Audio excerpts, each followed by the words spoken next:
শুধুমাত্র আপনাদের জন্য। অবশ্যই আপনারা দেখছেন কেমন আছেন, ভালো থাকুন, সুস্থ থাকার উপায় এবং পাসওয়ার্ড মিনিংফুল ওয়ে আউট নিয়ে আরো আরেকবার চলে এলাম শুধুমাত্র আপনাদের মনের তরে। ডক্টর স্পেশাল এপিসোডে আপনাদের সবাইকে স্বাগত জানিয়ে শুরু করে দিয়েছি আমাদের আজকের অনুষ্ঠান।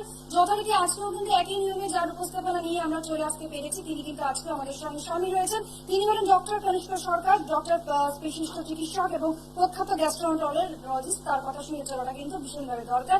আজকের দিনে দাঁড়িয়েও কিন্তু তিনি আমাদেরকে আমাদের মতন করে পথ দেখাবেন, আলো দেখাবেন, দিশা দেখাবেন। তার কারণটা হলো আমরা আফটার অল দিনের শেষে সবাই কিন্তু ভালো থাকতে চাই, সুস্থ থাকতে চাই, এবং সেই প্রক্রিয়া বিকল্প ব্যবস্থা নিয়ে কিন্তু তিনি আজও একই নিয়মে আমাদের সঙ্গে তিনি উপস্থিত হয়েছেন এবং তার মতন করে তিনি ব্যাখ্যা দেবেন। আজকে নানান রকম বিষয় নিয়ে আমরা আলোচনা করবো। সর্বোপরিভাবে আমরা ওয়েদার মিটারের দিকে যেভাবে আমরা চোখ রেখেছিলাম, সেখানে কিন্তু আমরা সকলেই জানি যে কিভাবে পরিবর্তন হলো, হাওয়া বদল হয়েছে, রদ বদল হয়েছে। সেজন্য কিন্তু একটু কলকাতা শহরে স্বস্তি ফিরেছে, বিক্ষিপ্ত বৃষ্টি চারিদিকে দেখা যাচ্ছে। সবটা মিলিয়ে কিন্তু টানটান উত্তেজনার সঙ্গে আমরা আমাদের অনুষ্ঠান শুরু করবো। গতদিন কিন্তু আমাদের এপিসোডে আলোচনা হয়েছিল, ডক্টর স্যার বলেছিলেন ইন্টেস্টাইনাল হেলথের সাথে আমাদের হার্টের হেলথের একটা বিশেষ আলোচনা হয়েছিল। বিস্তারিতভাবে আমরা সেগুলো জানবার চেষ্টা করেছিলাম। প্রত্যক্ষভাবে আজকে জানবার চেষ্টা আমরা করবো যে ইন্টেস্টাইনাল রোগ থাকলে কিন্তু হার্ট অ্যাটাকও হতে পারে। তার প্রত্যেকটি মুহূর্তে আমরা কিভাবে সাবধানতা অবলম্বন করবো, কিভাবে সুস্থ থাকবো, ভালো থাকবো, সেটা জানবার জন্য অবশ্যই ডক্টর স্যার আমাদের সঙ্গে রয়েছেন, আমাদের মধ্যে রয়েছেন। চলুন আমরা কিন্তু অবশ্যই সরাসরি তার সঙ্গে কথা বলে নেবো। যদি কোনো ক্রনিক্যাল ডিজিজ থাকে তার জন্য কিন্তু তার সঙ্গে আপনারা সাক্ষাতে কথা বলতে পারছেন। অবশ্যই ফোন অনুষ্ঠান, লাইভ অনুষ্ঠান, সরাসরি কথা বলবার জন্য অবশ্যই কিন্তু আমরা উপস্থিত হয়েছি। সরাসরি আপনারাও চলে আসুন এবং সুন্দরভাবে মুহূর্ত তৈরি করুন আমাদের সঙ্গে। নমস্কার ডক্টর স্যার। নমস্কার। আমার অতি প্রিয় দর্শক শ্রোতী মন্ডলী, সবার জন্য শুভেচ্ছা। সবাই ভালো থাকুন, সুস্থ থাকুন, আনন্দে থাকুন। খুব গ্রীষ্মের দাবদাহ এখন বিগত,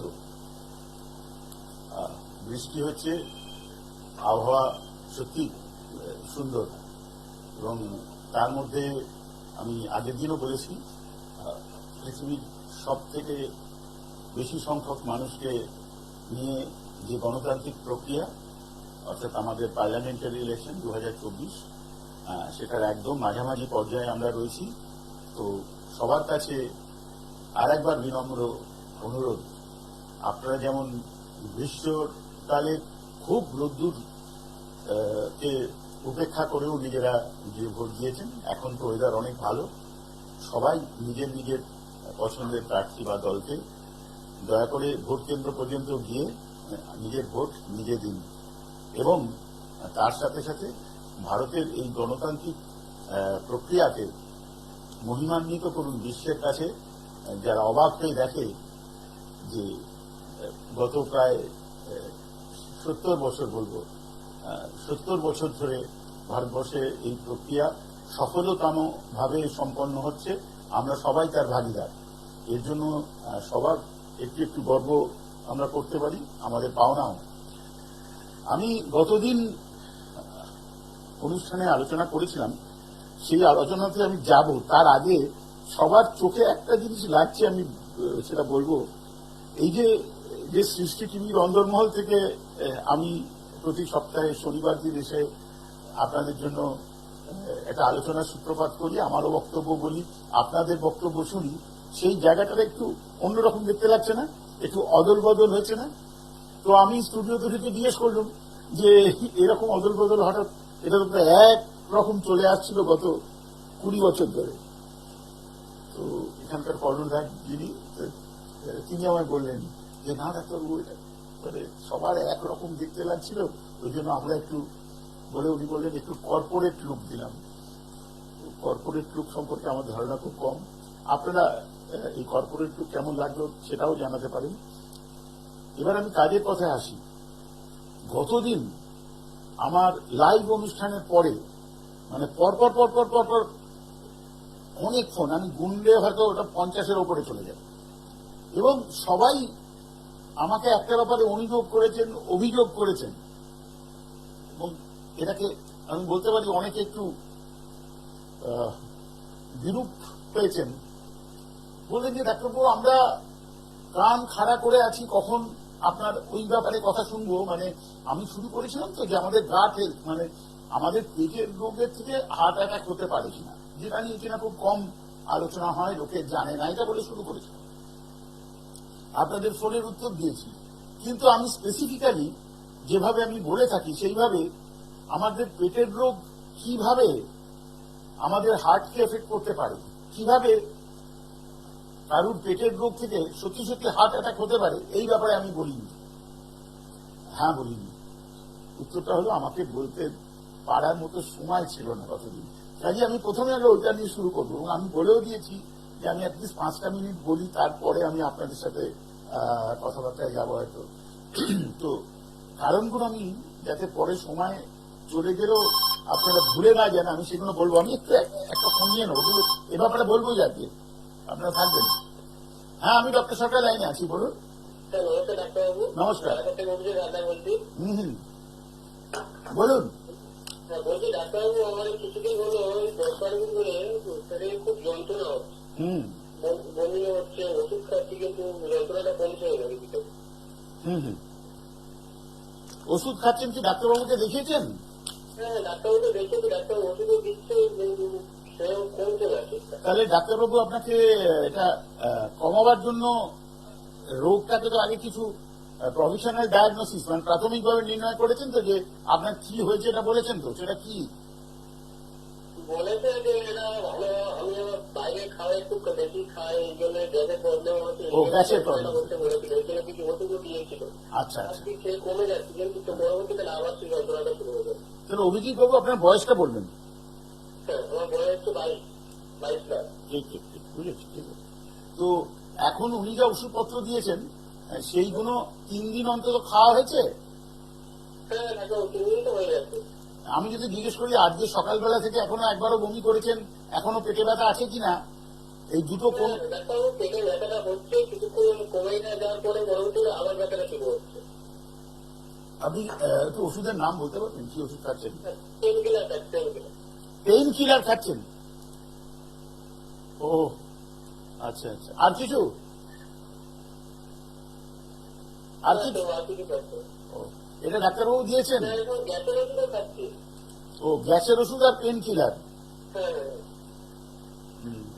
তো ঠিক আছে, আপনি দুটো দিন দেখুন, কিন্তু প্রথম সবার জন্য বলে দিই, পেটে ব্যথা হলে পেইন কিলার সব থেকে শেষে দিতে হয়। আমি আজকে সেটা নিয়েই বলছি যে পেটের রোগের সাথে হার্টের রোগের যে সম্পর্ক আছে না, হ্যাঁ, হ্যাঁ। 22 বছর বয়স আপনার কোনো রিস্ক নেই, কিন্তু এখন থেকে যদি ওই কনসেপ্ট হয় যে পেটে ব্যথা হলে পেটে ব্যথা কমাবার ওষুধ খাবো, তাহলে পরে গিয়ে সেটা হার্টের রোগের কারণ হতে পারে। কেন হতে পারে আমি আলোচনা করব, কিন্তু আপনার এখনই কি করে উপকার হবে বলে দিই। আপনার খাবার জল, পানীয় জল, হ্যাঁ, হ্যাঁ, হ্যাঁ। সেটা হয় ফুটিয়ে ঠান্ডা করে অথবা ব্র্যান্ডেড মিনারেল ওয়াটার, ফুটিয়ে ঠান্ডা করে বা ব্র্যান্ডেড মিনারেল ওয়াটার, এই মুহূর্ত থেকে জলটা বদলে দিন। দ্বিতীয় কথা, প্রতিবার দেখাই, আর একবার দেখিয়ে দিই, আপনি তো মানে ব্রেকফাস্ট লাঞ্চ, মানে আমরা বাঙালিরা তো এখনো চামচ দিয়ে খাই না, হাত দিয়ে খাই, তাই না? আপনি হাত দিয়ে খান তো? খেতে যাওয়ার আগে সাবান দিয়ে এই যে এইভাবে হাত ধোন, সাবান দিয়ে ফেনা তৈরি করে যে দেখাচ্ছি, এইভাবে হাত ধোন না, এরকম ভাবে একটু জল দিয়ে এরকম সাবান দিয়ে একটু হাত দিয়ে মুছে দিয়ে খেতে বসেন। কোনটা? আপনি টিভি দেখছেন? ও আচ্ছা আচ্ছা আচ্ছা। আপনি একটু টিভির সামনে যেতে পারবেন? কতক্ষণ লাগে? টিভির সামনে গেছেন? এই দেখুন আমি দেখাচ্ছি, এই যে সাবান নিয়ে এরকম করে ফেনা তৈরি করে অন্তত 2 মিনিট ধরে এইভাবে সাবান দিয়ে হাত ধুয়ে খেতে বসতে হয়। এই যে বুঝতে পারলেন? এইটা 2 মিনিট ধরে এই প্রক্রিয়া করতে হয়। এই যে আঁচড় দিচ্ছি, এই যে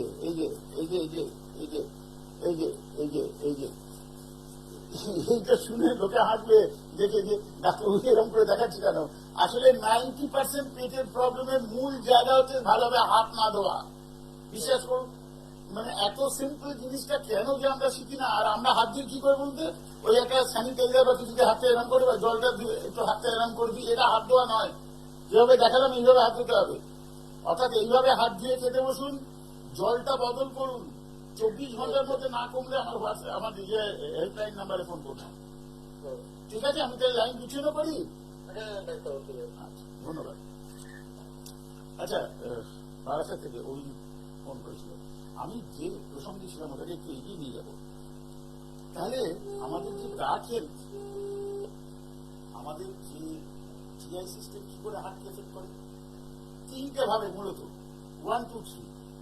একটা হচ্ছে যেটা আমাদের সবথেকে কমন গ্যাসের রোগ বলি আমরা, gastro oesophageal reflux disease, gastritis, আমি এগুলোকে গ্যাসের রোগ বলি তো, অথবা ইভেন এই গ্যাস্ট্রো এন্টেরাইটিস মানে ইনফেকশন হয়ে লুজ মোশন, পেটে ব্যথা হওয়া, এই যে এই গোত্রীয় যে অসুখ বিসুখগুলো আছে, এইগুলোকে আমরা ঠিক করবার জন্য পেটে ব্যথা হলে ব্যথার ওষুধ খাই, পাতলা পায়খানা হয়ে গেলে সঙ্গে সঙ্গে, এখন তো আমি নাম বলতে কোনো অসুবিধা নেই, কারণ আমার থেকে মানে আমার রুগীরা এবং ওষুধের দোকানের যারা আছেন তারা সবাই এই নামটি জেনে ফেলেছেন, আমি তাদের কাছ থেকে শিখেছি, বলে ওটু খাও, এই ব্যাপারটা। এবং সেটাও ওই একটা দুটো করে দুদিন খেয়ে বন্ধ করে দাও তো, এবং পেটে ব্যথা হলে ব্যথার ওষুধ খাও, ওই উনি পেন কিলার খাচ্ছিলেন। এই যে ওষুধগুলো আমরা খাচ্ছি দিয়ে তখনকার মতো কমাচ্ছি, এর ফলে একটা অদ্ভুত ক্ষতি করে ফেলছি। এবং আপনি মনে করবেন পেটের ক্ষতি করছি, না না না না,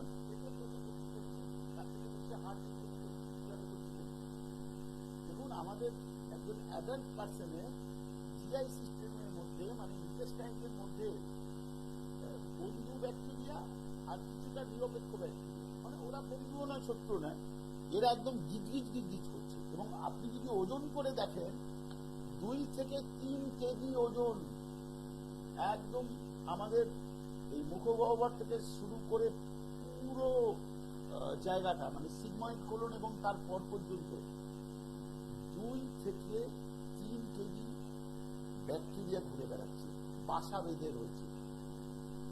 আমরা তাকে মাইক্রোবায়োম, মাইক্রোবিয়াম সব বলে ডাকি, আসলে সেটা একটা নিজেদের জগৎ, আলাদা জগৎ, সেটা আমরা প্রতিদিন ঘুরে বেড়াচ্ছি, ছোটবেলা থেকে তৈরি হতে শুরু করে।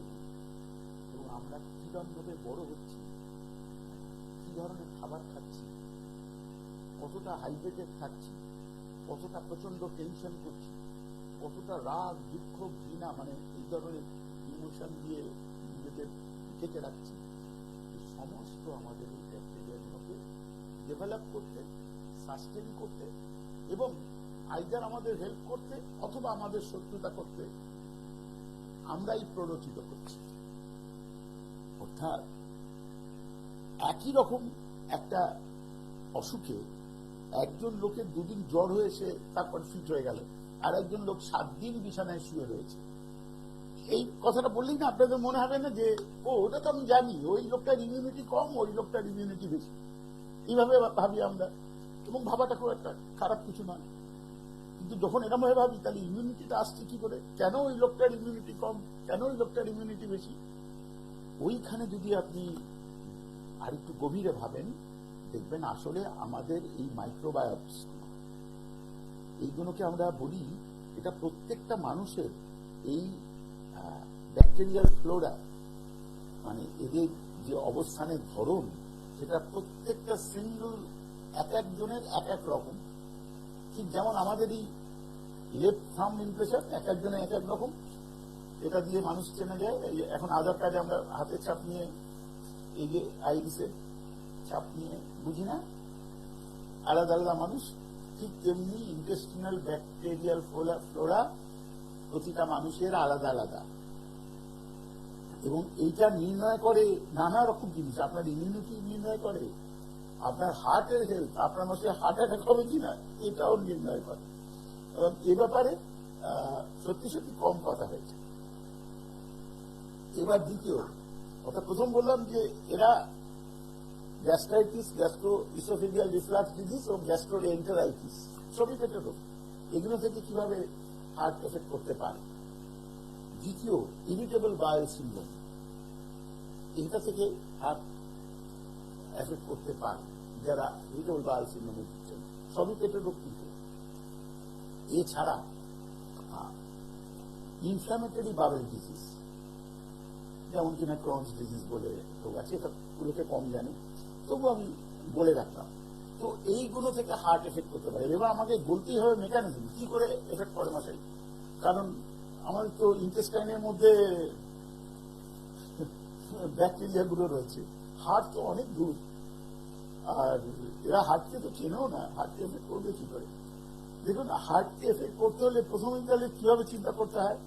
চিন্তা করতে হবে যে এমন কোন ইন্টেস্টাইন এমন কিছু করে কিনা, বা ওই ব্যাকটেরিয়াগুলো এমন কিছু করছে কিনা যাতে হার্টের ক্ষতিকর যে জিনিসগুলো সেগুলো রক্তে বৃদ্ধি পাচ্ছে। তা হার্টের ক্ষতিকর কোন জিনিসগুলো? প্রথম আমরা এটা বুঝি যে হার্টের ক্ষতিকরের মধ্যে সবাই জানে যে ডায়াবেটিস মেলিটাস একটা হার্টের জন্য রিস্ক, এটা সবাই জানে। আমি এখান থেকে কি করে হার্টের মানে জিআই সিস্টেম থেকে এই ব্যাকটেরিয়া ঠিক না থাকলে ডায়াবেটিস মেলিটাসের সম্ভাবনা বাড়ে বা সুগারটা কমাতে অসুবিধা হয়, সে ব্যাপারে আলোচনা দেওয়া যাচ্ছে এক্ষুনি। দ্বিতীয় কথা হলো, আমাদের হার্টের যে অক্সিজেন দরকার হয় সেটা যে ব্লাড ভেসেলস দিয়ে প্রবাহিত হয়, সেই ব্লাড ভেসেলস গুলোকে সুস্থ রাখবার জন্য, সুস্থ মানে কি? সুস্থ মানে কনস্ট্রিক্টেড না থাকা, অর্থাৎ রিল্যাক্স থাকা। আমি আগের দিন কিছুটা কারণ বলেছি, আজকে আরো বলছি। সেই জন্য আমাদের কিছু বন্ধু ফ্যাট, সেই বন্ধু ফ্যাটের দরকার থাকে। বন্ধু ফ্যাটটাকে আমি আরেকটু সোজা করি। এগুলোকে বলে শর্ট চেইন ফ্যাটি অ্যাসিডস। যারা কেমিস্ট্রি পড়েননি বা বায়োকেমিস্ট্রি পড়েননি তাদের কাছে খুব হেয়ালি হয়ে যাচ্ছে। বা শর্ট চেইন ফ্যাটি অ্যাসিড কি? তার মানে যেটা লং চেইন, একটা মিডিয়াম চেইন ফ্যাটি অ্যাসিড আছে। এটাকে খুব সোজা করে বলতে গেলে আমরা কার্বন, কয়লা, ডায়মন্ড, যেগুলোর মধ্যে তো কার্বন থাকে, কার্বনের প্রচুর প্রচুর যৌগ আছে, তো সেটাকে আমাদের কেমিস্ট্রিতে সি দিয়ে রিপ্রেজেন্ট করা হয়। তাহলে যে কার্বন, যে এই যে শর্ট চেইন ফ্যাটি অ্যাসিড গুলোর মধ্যে না, এই কার্বন চেইন যেটা, সেটা 5টার বেশি নেই, 5টা সি এর বেশি নেই। এই যারা ইন্টার্নশিপ বা আউটারশিপ করছো, কি আমাদের সময় হয়েছিল, তোমাদেরও হয়েছে আমি জানি, যে আমরা না বায়োকেমিস্ট্রি সব ইচ্ছে করে ভুলে যাই। কারণ তাহলে অ্যানাটমি, ফিজিওলজি, তারপরে গাইনি, সার্জারি, মেডিসিন মনে রাখতে পারবো না। ওই জন্য একটু আমরা ভুলে যাওয়া প্র্যাকটিস করি। তো ওইখানে বলে দিই, মাথায় ওইটাকে ঢুকিয়ে রাখতে হবে যে 5টা কার্বন, এইটা যেটা আছে তার থেকে বেশি নেই, সেগুলো শর্ট চেইন ফ্যাটি অ্যাসিড। তাহলে নেক্সট প্রশ্ন আসে, তাহলে এই শর্ট চেইন ফ্যাটি অ্যাসিডের সাথে হার্টের বা যে আমাদের ইন্টেস্টাইনের সম্পর্কটা কি?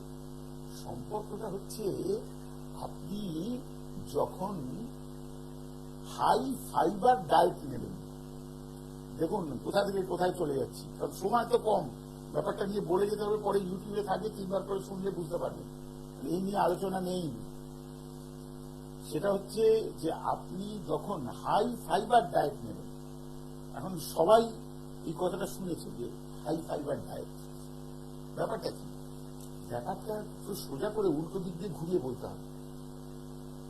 উল্টো দিক দিয়ে ঘুরিয়ে বলতে হবে। আমি বলবো, এই কথাটা গত বেশ 10 দিন ধরে চলছে, উল্টো দিক দিয়ে ঘুরিয়ে লটকে দেওয়ার কথা চলছে, আমি উল্টো দিক দিয়ে ঘুরিয়ে বলবার কথা বলছি। এটা হচ্ছে এরকম যে খাবার যত কম প্রসেসড আপনি ধরে রাখতে পারেন, সেই খাবার আপনার গাটের জন্য, গাট মানে আমি জিআই সিস্টেম বলছি, তত ভালো, তাতে আপনার গাট খুব সুখী থাকে। তা এগুলোকে বলতে পারি গাট হেলদি বা গাট হ্যাপি ফুডস। কি কি আপনি যাই খান না কেন, যেমন সব থেকে হচ্ছে হাতে গড়া আটার রুটি, ভালো ডাল, বাড়িতে তৈরি ভর্তা, সবজি, মাছ, বাড়ি রান্না মাছ, এইসব জিনিসগুলো, বা ইভেন চিকেন, এইসবগুলো শরীরের পক্ষে ভালো, মানে অথবা ডিম সেদ্ধ, এই সমস্ত জিনিস আমি শরীরের বদলে গাট কথাটা ইউজ করি, জিআই সিস্টেমের জন্য ভালো। কারণ ওই যে ব্যাকটেরিয়াগুলোকে খুব সুস্থ রাখে, খুব আনন্দে রাখে। ব্যাকটেরিয়াগুলো সুস্থ থাকলে, আনন্দে থাকলে ওরা কি করবে? ওরা এমন এমন কেমিক্যাল প্রডিউস করবে যেগুলো আপনার সুগারকে নিয়ন্ত্রণে রাখে। মানে উইদাউট ওষুধপত্র, আর সুগার কমানোর ওষুধ খেতে হবে না, ওগুলোই ঠিক রাখবে। কিন্তু আপনি যদি শুধু খাবারের উপর জোর দেন, অর্থাৎ আমি ঘরে বসে সব থেকে মানে হেলদি ফুড যেগুলো ডাক্তারবাবু বলেছেন সেগুলো খেয়ে যাচ্ছে, কিন্তু শুধু খেলে হবে না, আপনাকে মিনিমাম একটা এক্সারসাইজ শিডিউলের মধ্যে থাকতে হবে। গাটের যে ব্যাকটেরিয়া গুলো, যে মাইক্রোবস গুলো, ওগুলোর সাইজ মানে কত বড় সেটা বলতে গেলে বলতে হয় যে আলপিনের যে ডগা আছে সাইজে যদি একটা ফুটকে দিই তাতে 1 লক্ষ বেশি ব্যাকটেরিয়া থাকবে। আমি ফোন নিয়ে কথা বলছি। হ্যাঁ, আমি ডক্টর সাহেবটা লাইনে আছি, বলুন। হ্যাঁ, নমস্কার ডাক্তারবাবু। নমস্কার, বলুন, আমি শুনছি। হ্যাঁ ডাক্তারবাবু, বলছিলাম আমার মাঝে মাঝে মাথা যন্ত্রণা করে। আপনি কে বলছেন, কোথেকে বলছেন? আমি গৌরব হালদার বলছি, কোথেকে? পায়েরপুর থেকে। বারুইপুর থেকে। হ্যাঁ, গৌরব হালদার, বলুন। হ্যাঁ, বলছিলাম আমার মাঝে মাঝে মাথা যন্ত্রণা করে, হুম মাথা পেন হয় মাঝে মাঝে। হুম। দেখি পেশেন্ট হিসেবে তখনই হয়, আমার মাঝে মাঝে অনেক সময় রিল্যাক্সে থাকলে তখন দেখানো হয় মাঝে মাঝে। হুম হুম। সেটাকে বলুন বলুন, আমি শুনছি। মাঝে মাঝে পায়ে যন্ত্রণা করে, হুম হুম তবে এর জন্য কখনো ওষুধ খাইনি, হুম। কখনো গুরুত্ব দিইনি এর মধ্যে। এখন সবসময় এখানে মাঝে মাঝে এরকম হয়। হ্যাঁ, তো এখন কেন গুরুত্ব দিচ্ছেন? হ্যাঁ, এখনো এটা হয়ে যাচ্ছে, এটা অনেক দিন ধরে হয়ে যাচ্ছে। হ্যাঁ, এখন কেন গুরুত্ব দিচ্ছেন? হ্যাঁ, সেরকম গুরুত্ব দিতাম না, তো এখন আরো বেশি করে বেশি বেশি হচ্ছে। ও, তো এর জন্য এখন কি মানে উপায় কি? আমি এত কথা বাড়াচ্ছি কারণ আপনার কাছে একটা কথা শুনবো বলে, আপনি তো বলছেন না, মুখ খুলছেন না। দেখুন, একটা কথা বলি, যাদের এই বয়সে, আপনাকে তো খুব বেশি বয়স নয়, আপনার বয়স কত? আপনার বয়স তো এই ধরনের মাথা যন্ত্রণার পরে অনেকের গা বমি ভাব হয়, বা মাথা যন্ত্রণার আগে থেকে গা বমি বমি করতে থাকে, অথবা ঘাড়ের এইখানে আগে থেকে একটা মানে তারা জানান দেয়, মানে এটাকে আমরা অরা বলি, আগে থেকে বুঝতে পারে যে আমাদের কিরকম একটা করছে শরীরটা, তারপরে ঘাড় মাথা যন্ত্রণা শুরু হয়। আপনি সেই গোত্রের না কোনোখানে কিছু নেই, হঠাৎ করে যন্ত্রণা শুরু হলো, কিরকম আছে? বমিতে বমি ভাবটা মনে হয় না, আসে না, কিন্তু এই ঘাড়ে যন্ত্রণা করে, প্রথমে ঘাড়ে যন্ত্রণা করে, তাহলে মাথাটা একটু বড় এরকম। তখন কি একটা দিক বা দুদিকের চোখ বন্ধ করে রাখতে ইচ্ছে করে, না চোখ খুলে রাখতে অসুবিধা হয় না? হ্যাঁ, চোখ বন্ধ করলে না করলেও সমস্যা নেই, চোখ খোলা থাকলে ঠিক আছে, কিন্তু ওই পেনটা হয় তখন অনেকক্ষণ খানিকক্ষণ রিল্যাক্স করলে তখন আবার ঠিক হয়ে যায়। কখনো গুরুত্ব দেওয়া হবে। হ্যাঁ, খানিকক্ষণ কি করলে? রিল্যাক্স করলে একটু শুয়ে থাকলে তখন ঠিক হয়ে যাবে। ও আচ্ছা আচ্ছা, ঠিক ঠিক ঠিক। দেখুন, আপনার বাড়িতে বাবা মা বা ভাই বোনের কারুর খুব বেশি ব্লাড প্রেশার বারবার কোনো রোগ নেই তো? না না, এরকম কোনো ঠিক আছে, ঠিক আছে। তাহলে যেটা প্রথম বোঝার, আমরা যেভাবে আমি যেভাবে ভাবি, আমরাও প্রায় এইভাবে ভাবি, একটু আমার তফাৎ আছে। এই রুগীদের আমি প্রথমেই কোনো ওষুধ না দিয়ে বলি যে ভাই তোমার বিকেলে আর বেরোচ্ছে না, খেলাধুলার অভাব হচ্ছে। 22 বছর বয়সের একটা ছেলে যদি বিকেলে খেলাধুলা না করে, তার মাথার যন্ত্রণা আজ হোক কাল হোক হবে। তা আপনি গতকাল বিকেলে, ওয়েদার খুব ভালো ছিল, কোথায় খেলতে গেছেন? না না, তো খেতে দেওয়া হয়। তাহলে আজকে এখন কটা বাজে? এখন আমরা 4:26। 4:26। আমি বলবো না যে অনুষ্ঠানটা না দেখে, অনুষ্ঠান শেষ হয়ে গেলে মাঠে বেরিয়ে পড়ুন।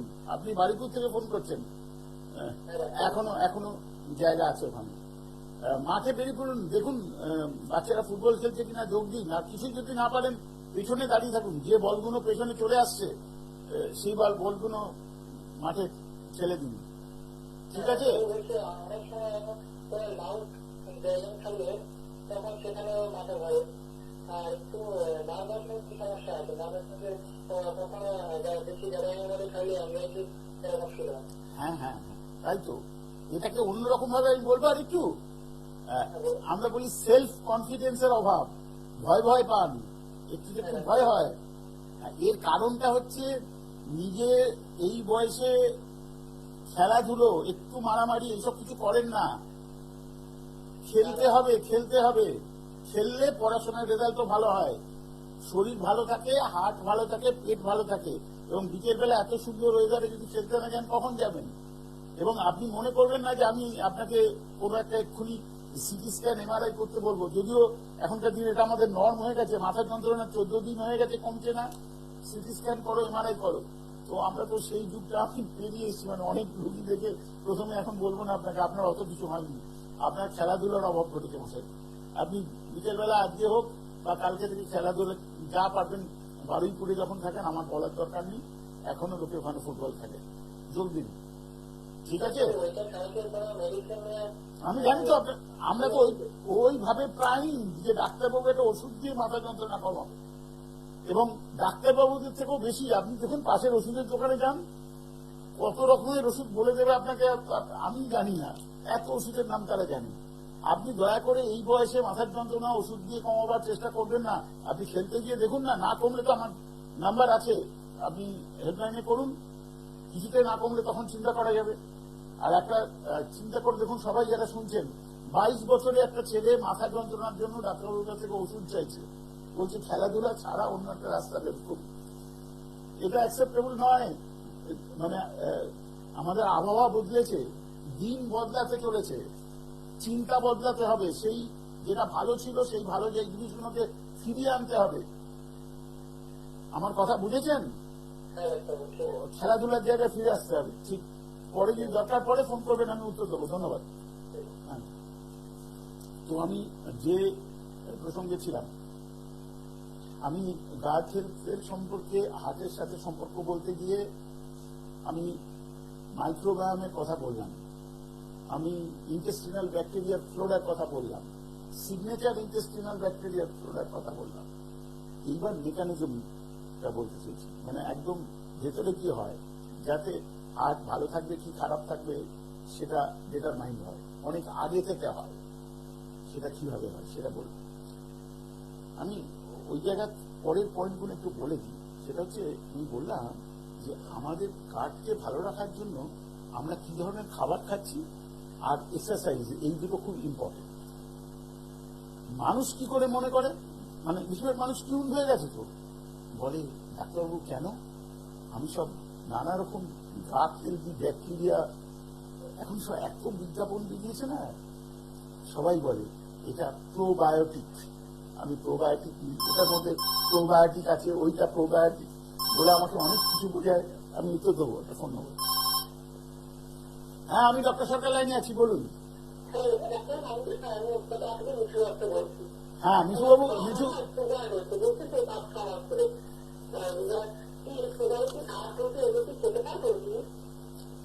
মিঠু দত্ত কোথা থেকে? হ্যাঁ, মিঠু দত্ত কোথা থেকে, কোথা থেকে বলছেন? হ্যাঁ, আচ্ছা, তা আপনার যে সুগার হয়েছে প্রমাণ করবেন কি করে? পরীক্ষা কেন করিয়েছেন?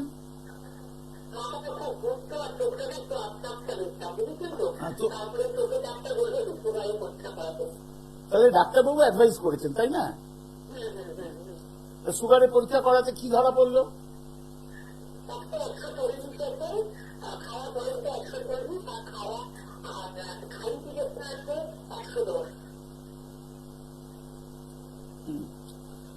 আচ্ছা, তাহলে এইটা দেখার পর ডাক্তারবাবু কি বললেন?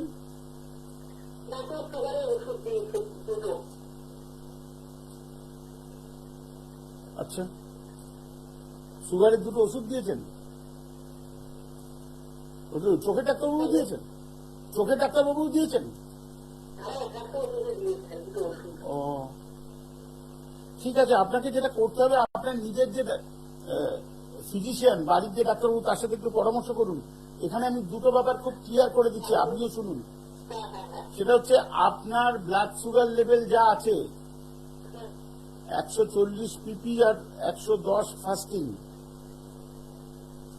এই ব্লাড সুগার লেভেল ওষুধ দিয়ে ঠিক করা, ওষুধ দেওয়ার জায়গা নেই, ওষুধ দেওয়ার জায়গা নেই। With due respect to your ophthalmologist, ওষুধ দেওয়ার দরকার নেই, ওষুধ খাবেন না। আপনি আপনার বাড়ির ফ্যামিলি ফিজিশিয়ানকে দেখান। এই ব্লাড সুগারে রোগীর চিকিৎসার জন্য প্রথমেই ওষুধ দিতে নেই, এ ব্যাপারে পৃথিবীতে সমস্ত ডাক্তারবাবুদের মধ্যে ঐক্যমত্য আছে।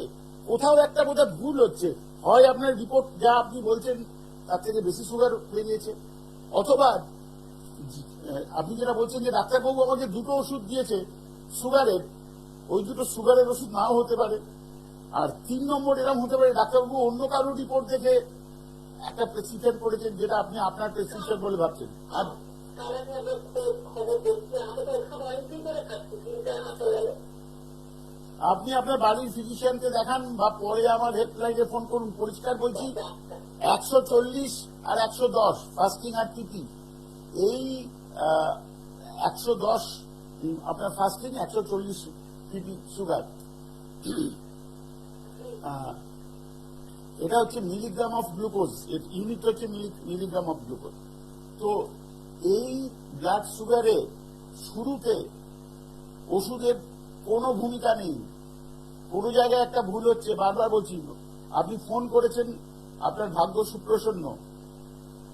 এটা মেকানিজম কেন দরকার নেই সেটা বলতে গেলে আমাকে প্যানক্রিয়াসের কথা বলতে হয়, গ্লুকাগন কিভাবে কাজ করে বলতে হয়, স্ট্রেস হরমোনগুলো কি করে কাজ করে বলতে হয়, ফ্যামিলিয়াল হাইপারগ্লাইসেমিয়া আছে কিনা সেসব নিয়ে বলতে হয়। এবং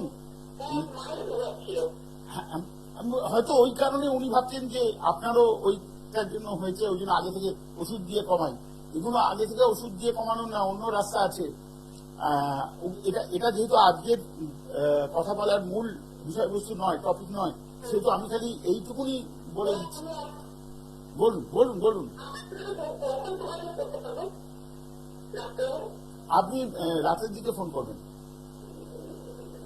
আমি ধরবো। আমি যেটা খুব,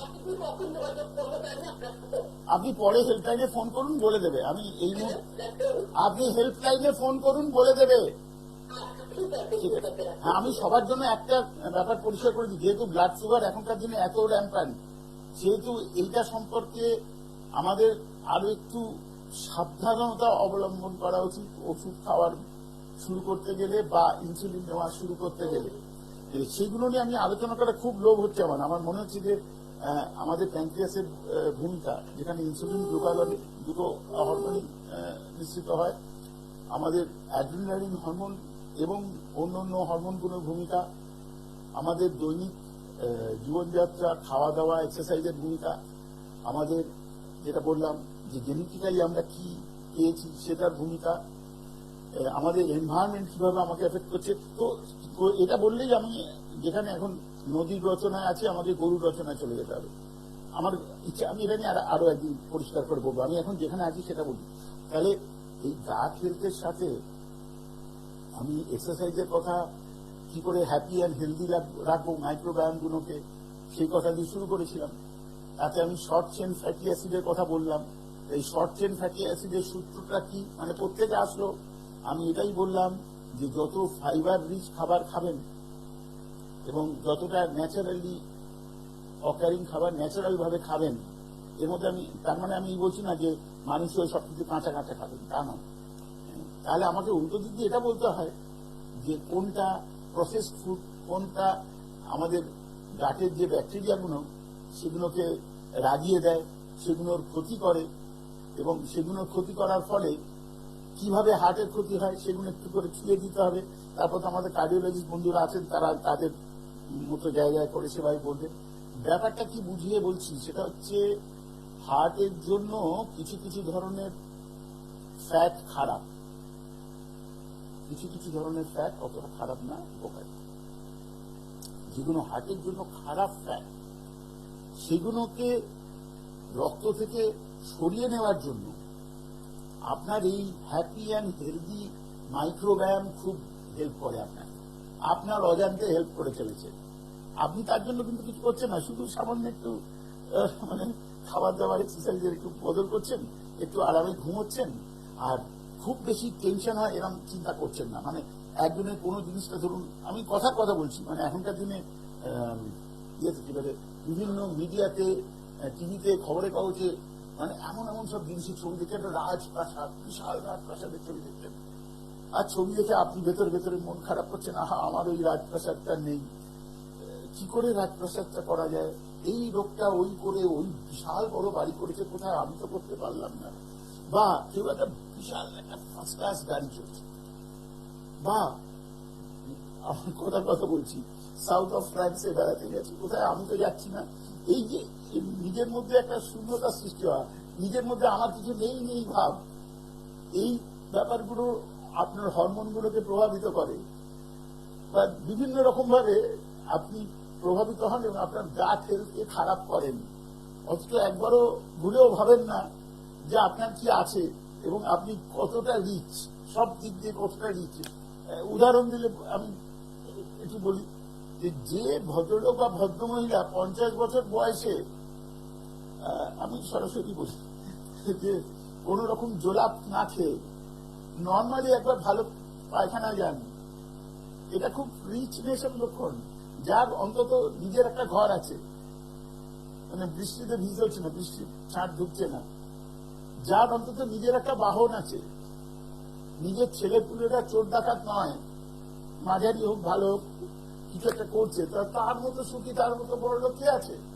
এইভাবে চিন্তা না করে যদি আপনি ওইভাবে চিন্তা করেন, তো ওই বিরাট প্রাসাদটা আমার নেই, আমি সাউথ অফ ফ্রান্সে, আমার একটা শ্যালেট নেই, সুইজারল্যান্ডে আমার একটা কুটির নেই, এরকম ভাবে যদি চিন্তা করেন, তাহলে দেখবেন আপনার না পাওয়ার কোনো শেষ হচ্ছে না, প্রচুর না পাওয়া। এবং ওই সমস্ত না পাওয়ার চিন্তা আপনার গাটকে এফেক্ট করছে, আপনার হার্টকে এফেক্ট করছে। সেকেন্ড কথা, এটা আমরা জানি বা না জানি, যত দিন যাবে এটা প্রমাণিত হবে। এখনো আস্তে আস্তে মানুষ, মানে কার্ডিওলজিস্টরাও বলতে শুরু করেছেন, দেখুন মাঝে আপনার হার্ট অ্যাটাক হওয়ার আগে থেকে হার্টের যা অসুবিধে, সেটার জন্য একটা low grade inflammation and or infection থাকে। এই কথাটা মানেটা কি? মানে হলো একটা ইনফ্লামেটরি প্রসেস বডির মধ্যে কোথাও চলছে, সেটা হার্টকে এফেক্ট করে।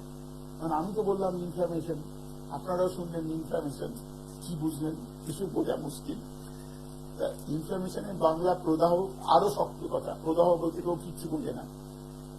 আসলে ইনফ্লামেশন যখন পড়ানো হয়, ডাক্তারিতে পড়ানো হয়, তখন আমাদের প্রফেসররা এইভাবে বোঝান যে কলার, রুগার, ডলার, টিউমার বলে এইগুলো থাকলে ইনফ্লামেশন। কলার, রুগার, ডলার, টিউমার কি জিনিস? এগুলো বোধহয় ল্যাটিন কথা। সোজা বাংলায় এমন কোন জায়গায়, এই জায়গাটা একটু লালচে কালার, মানে লাল, একটু লালচে রং হয়ে যাচ্ছে। কোন জায়গায় আপনার ইনফেকশন হলে, একটা প্রদাহ হলে যেরকম হয়, তারপর সেই জায়গাতে একটু ফুলে যাচ্ছে। হ্যাঁ, তো সেই ফোলা ভাবটা, সেখানে টিপলে হয়তো ব্যথাও লাগবে, সেই ভাবটা। এবং শুধু ফোলা নয়, সেখানে একটা, যেখানে টিউমারের কথা বলছে, সেরকম ঘটনা ঘটতে পারে। অর্থাৎ যেখানে এই কলার, রুগার, ডলার, টিউমার এই জিনিসগুলো একসাথে রয়েছে, সেটাকে ইনফ্লামেশন বলে। সাধারণত ইনফ্লামেশনের কারণ ইনফেকশন, ইনফেকশন ছাড়াও ইনফ্লামেশন হতে পারে। এই লো গ্রেড ইনফ্লামেশন আর ইনফেকশন হার্টকে লং টার্মে এফেক্ট করে, হার্ট অ্যাটাকের কারণ হয়। এবং কিভাবে হয় আমাকে দেখানো হচ্ছে। আমার 5 মিনিট সময় আছে। আমার অতি প্রিয় দর্শক শ্রোতী মন্ডলীর কাছে আজকে করজোরে একটা নিবেদন, যে আজকে আপনারা এখন যদি ফোন না করেন ভালো হয়, কারণ তাহলে আমি এই ব্যাপারটা নিয়ে অন্তত কিছুটা এগোতে পারবো। পরে আমাকে প্রচুর মানুষ ফোন করে বলবেন না যে ডাক্তারবাবু আপনি প্রসঙ্গটা উত্থাপন করলেন কিন্তু ভেতরে কিছুই বললেন না। ওই জন্য আরেকটু ভেতরে গিয়ে বলি। তো এই ইনফ্লামেশন বা ইনফেকশনের যে পরিমণ্ডল আমাদের দেহে তৈরি হয়, সেটা কিন্তু সবার দেহে তৈরি হতে পারে। সেটার এগেইনস্টে কাজ করে, আমাদের এগেইনস্টে মানে হচ্ছে এই ইনফেকশন এবং ইনফ্লামেশন কমিয়ে রাখে, দাবিয়ে রাখে, সারিয়ে ফেলে আমাদের এই যে মাইক্রোবায়োমস গুলো আছে, অর্থাৎ আমাদের ইন্টেস্টিনাল ব্যাকটেরিয়াল ফ্লোরা, যেটা আগেই বলে দিচ্ছি এক একটা মানুষের এক এক রকম, আরো বলতে গেলে আলাদা রকম, এক একটা মানুষের আলাদা আলাদা রকম। পৃথিবীতে এখন প্রায় 800 কোটি মানুষ, তাহলে 800 কোটি রকম এই ইন্টেস্টিনাল ব্যাকটেরিয়াল ফ্লোরার ধরন। এই বলে আমি এক সেকেন্ড চুপ করে গেলাম, কারণ এই যে ব্যাকটেরিয়াল ফ্লোরা, আমি বললাম যে ইনফ্লামেশন ইনফেকশন কমিয়ে রাখে। আমি বললাম যে আপনি যদি একটু ফাইবার নেন, এরা খুব হ্যাপি থাকে, কারণ শর্ট চেন ফ্যাটি অ্যাসিড তৈরি করছে। শর্ট চেন ফ্যাটি অ্যাসিডটা কি সেটা একটু বললাম, যে 5টা কার্বন দিয়ে তৈরি, ওর থেকে বেশি নয়। কেন এইগুলো ইম্পর্টেন্ট আমি সেগুলো একদম বায়োকেমিস্ট্রির লেভেলেও যাবো, আর যে 5 মিনিট সময়ের জন্য পয়েন্টগুলো ছুঁয়ে রাখছি।